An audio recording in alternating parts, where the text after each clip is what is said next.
My message is that we'll be watching you.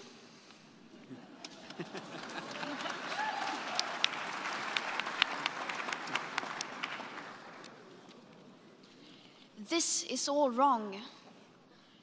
I shouldn't be up here. I should be back in school on the other side of the ocean. Yet you all come to us young people for hope. How dare you?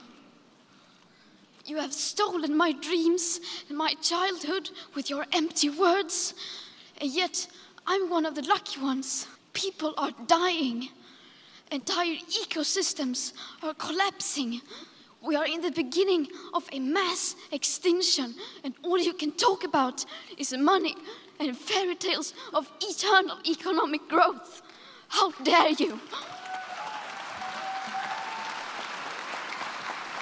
For more than 30 years, the science has been crystal clear. How dare you continue to look away and come here saying that you're doing enough when the politics and solutions needed are still nowhere in sight? You say you hear us and that you understand the urgency. But no matter how sad and angry I am, I do not want to believe that.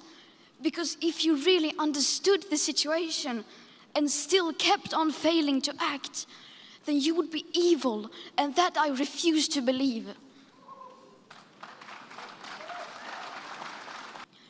50% may be acceptable to you, but those numbers do not include tipping points, most feedback loops, additional warming hidden by toxic air pollution, or the aspects of equity and climate justice.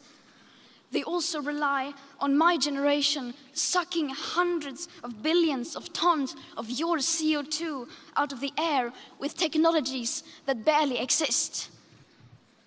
So a 50% risk is simply not acceptable to us, we who have to live with the consequences.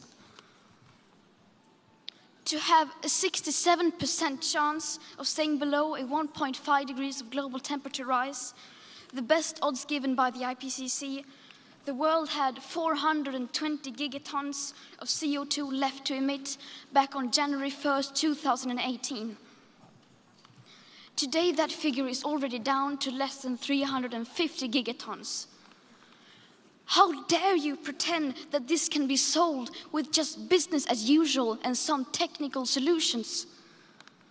With today's emissions levels, that remaining CO2 budget will be entirely gone within less than 8.5 years. There will not be any solutions or plans presented in line with these figures here today, because these numbers are too uncomfortable